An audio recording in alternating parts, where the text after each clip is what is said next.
Ce samedi 15 avril, les téléspectateurs vont découvrir une des grandes nouveautés des battles mises en place par la chaîne.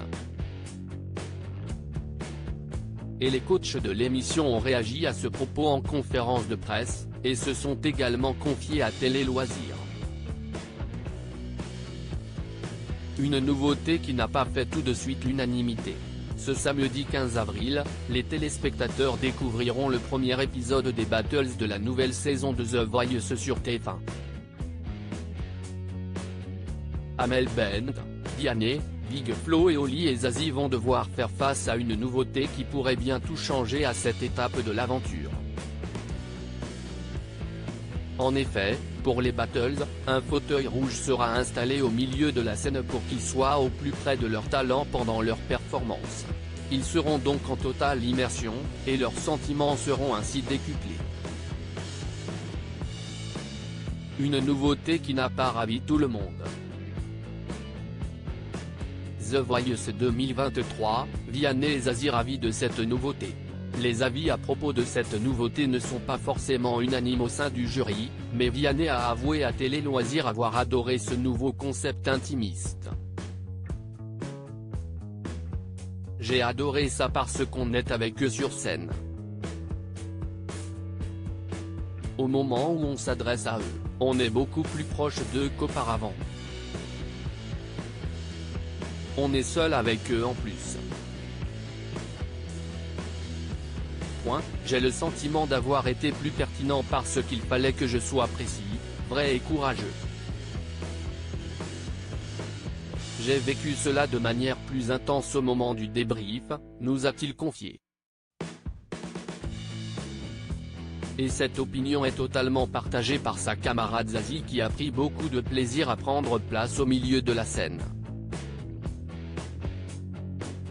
Faire partie de la prestation, c'est super.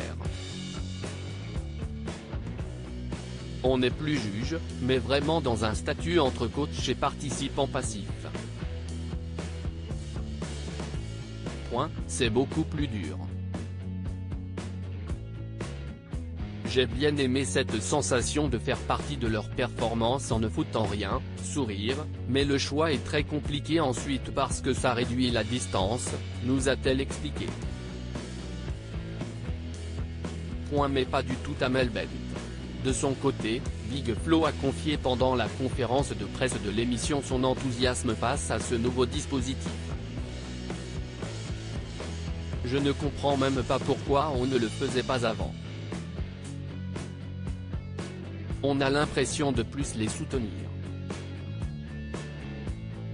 C'était logique, a-t-il affirmé.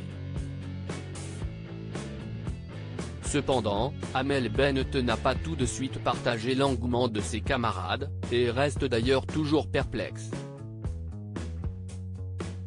Au départ, ça ne m'a pas plu. Et je me suis rendu compte que c'était en fonction des talents. Avec certains, j'ai apprécié. Je me sentais plus spectatrice. Avec d'autres, j'avais moins de choses à envoyer donc je pouvais vivre la prestation plus sereinement. Parfois, j'ai aimé et pour certaines prestations, j'ai détesté être à cette place, a-t-elle également avoué en conférence de presse. Cette nouveauté risque en tout cas de mettre les coachs dans des positions délicates, et de rendre leur décision finale encore plus difficile. À lire aussi Fais-toi confiance, Amel Bent te raconte comment Florent Pagny la coach pour The Voice.